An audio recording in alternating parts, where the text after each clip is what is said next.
Halo semuanya, kita jumpa lagi di channel Pusat Cara-Cara. Pada video kali ini saya akan memberikan penjelasan mengenai perbedaan antara alamat sel relatif dengan alamat sel absolut pada aplikasi Microsoft Excel. Oke, kita langsung saja. Nah, jadi lembar kerja aplikasi Microsoft Excel itu terdiri dari kolom dan baris. Ini namanya kolom, dinamai dengan huruf atau abjad ya. Kolom A, kolom B, kolom C, dan seterusnya. Kemudian untuk baris dinamai dengan angka. Baris 1, baris 2, baris 3, dan seterusnya. Kemudian perpotongan antara kolom dan baris, nah yang kotak-kotak ini namanya adalah sel. Untuk nama sel dinamai dengan nama kolom dan nama barisnya. Ini kan perpotongan kolom C dengan baris 4, berarti nama selnya sel C4. Yang ini perpotongan kolom I dengan baris 9, berarti namanya sel I9. Nah, nama sel ini dia akan selalu muncul di name box yang ada di sudut kiri atas. Nah, ini F8, kolom F dengan baris 8. Nah, kemudian misalnya jika saya punya deretan angka di sini, kita acak saja. Kemudian misalnya pada sel C1 ini saya berikan rumus sama dengan A1 tambah B1, kemudian enter. Nah, kita lihat hasilnya adalah 7 kan, karena 1 ditambah 6 sama dengan 7. Nah, nanti untuk baris yang di bawahnya ini tidak perlu kita berikan rumus lagi seperti tadi, tidak perlu kita mengetik lagi, tapi kita cukup copy rumus dengan drag sudut kanan bawahnya seperti ini, sehingga hasilnya akan langsung menyesuaikan. Ini 2 tambah 7 sama dengan 9, 3 tambah 8 sama dengan 11. Begitu seterusnya sampai ke bawah, gitu ya. Nah, kenapa bisa seperti itu? Padahal kan tadi kita hanya menulis rumus A1 tambah B1. Nah, ini adalah karena ketika kita copy rumus ini, A1 tambah B1, kita copy ke bawah. Nah, dia akan berubah menjadi A2 tambah B2. A2 kan 2, B2-nya 7, sehingga hasilnya adalah 9. Kemudian di copy lagi ke bawah, hasilnya atau rumusnya berubah jadi A3 tambah B3. Copy lagi ke bawah, A4 tambah B4, A5 tambah B5. Begitu seterusnya seandainya kita copy rumus ini sampai ke bawah. Misalnya kita copy lagi rumusnya ke sini misalnya. Nah, lihat dia berubah jadi A150 tambah B150. Ini karena dia di copy ke baris ke 150. Kemudian misalnya kita copy rumusnya ke kolom yang berbeda. Misalnya kita copy ke sini.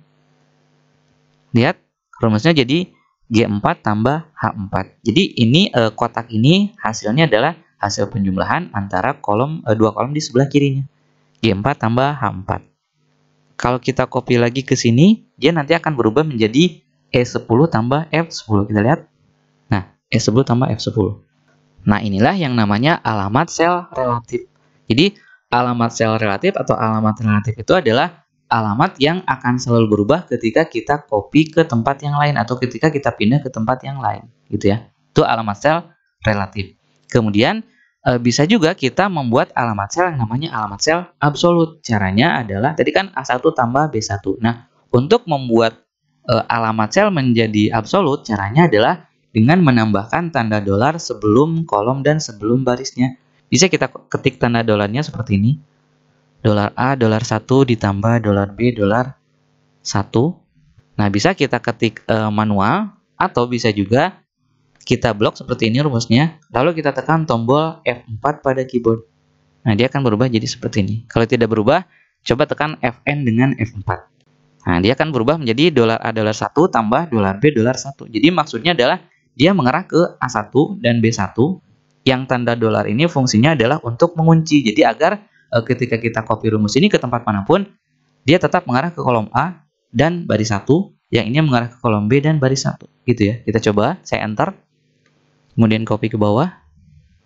Tadi kan A1 tambah B1 jika di copy ke bawahnya berubah jadi A2 tambah B2. Tapi kalau yang ini, lihat, dia tetap A1 tambah B1. A1 tambah B1. Hanya di depannya ada tanda dolar, gitu ya. Nah, kita coba copy ke bawah.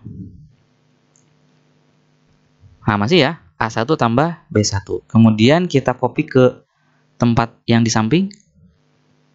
Sama, A1 tambah B1. Nah, ini adalah namanya sel absolut. Jadi, alamat sel absolut itu adalah alamat sel yang kita copy kemanapun, dia tidak akan berubah. Jadi, tetap mengacu ke alamat sel yang awal, gitu ya. Nah, kemudian untuk alamat sel absolut ini, ada yang absolut sepenuhnya, jadi kolom dan barisnya absolut. Ada juga yang semi absolut. Kalau semi absolut berarti bisa absolut kolomnya saja atau bisa absolut barisnya saja. Contoh di sini kita akan jadikan menjadi absolut kolom ya. Jadi yang kolomnya saja yang kita absolutkan. Berarti tanda dolar sebelum nama barisnya kita hapus. Kita lihat tanda dolarnya hanya ada sebelum kolom. berarti yang diabsolutkan hanya kolomnya saja. Jadi ketika kita copy rumus ini ke tempat manapun, nanti untuk kolom A ini tidak akan berubah, kolom B juga tidak akan berubah. Tapi untuk baris, mungkin dia akan berubah menyesuaikan dengan tempat baris di mana dia di copy gitu ya. Kita coba enter. Nah, ini saya hapus dulu. Ini kita copy ke bawah. Pastikan kita lihat ya. Jadi kolom A dan kolom B tidak akan berubah walaupun kita copy ke tempat manapun. Kita lihat A-nya masih belum berubah, A2 tambah B2, A2, A3 tambah B3, A4 tambah B4 dan seterusnya. Jadi kolom A dan B tidak berubah. Ini kita copy ke kolom I.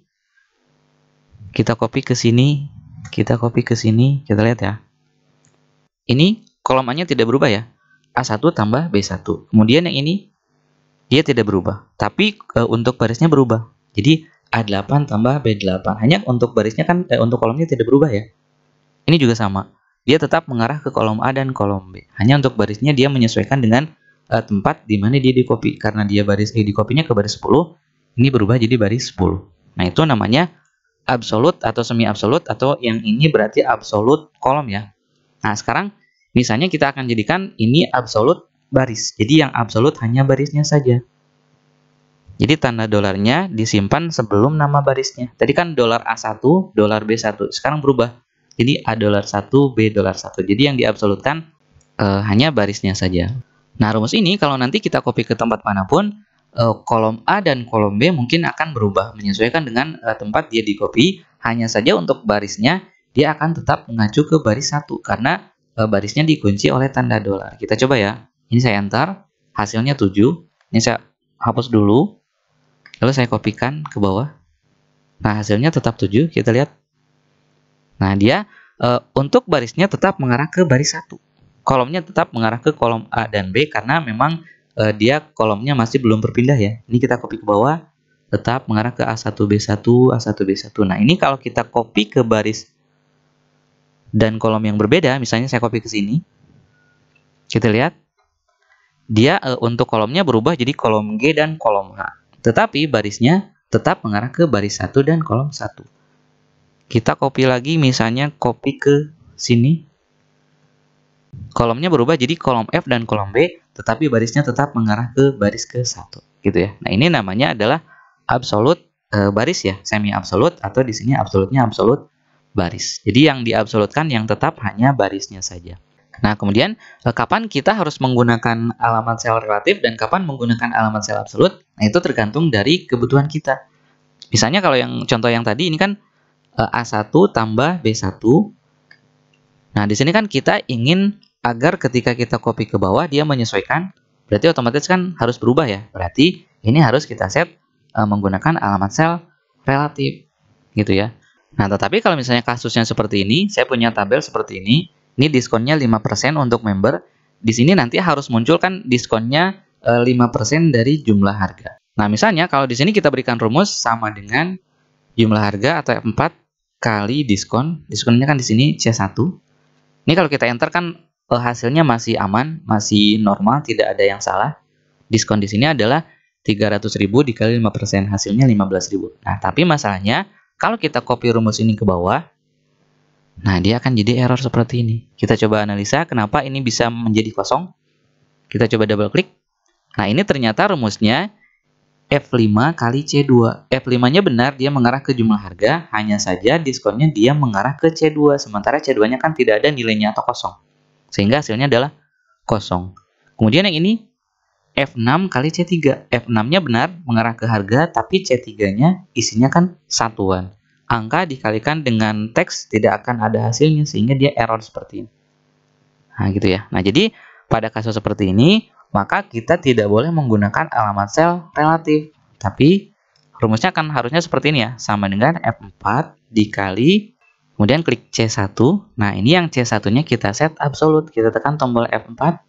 Atau bisa juga ketikkan tanda dolar sebelum C dan sebelum angka 1-nya. Kita coba enter. Lalu kita copy ke bawah. Nah, maka nanti hasilnya akan sesuai. Kita coba double klik yang ini. F5 kali C1. Yang bawahnya lagi F6 kali C1, F7 kali C1, F8 kali C1, F9 kali C1. Jadi jumlah harganya dia tetap mengarah ke jumlah harga sesuai dengan barisnya, tetapi diskonnya dia tetap mengarah ke sel C1. Di copy kemanapun, alamat sel C1 ini akan tetap C1, mengarah ke C1 karena dikunci dengan tanda dolar atau di set absolute. Gitu ya. Oke, saya rasa cukup untuk pembahasan kali ini. Mudah-mudahan apa yang sudah saya sampaikan bisa bermanfaat untuk teman-teman semuanya. Terima kasih telah menonton video ini dan sampai jumpa lagi di channel Pusat Cara-Cara pada video yang lain. Terima kasih.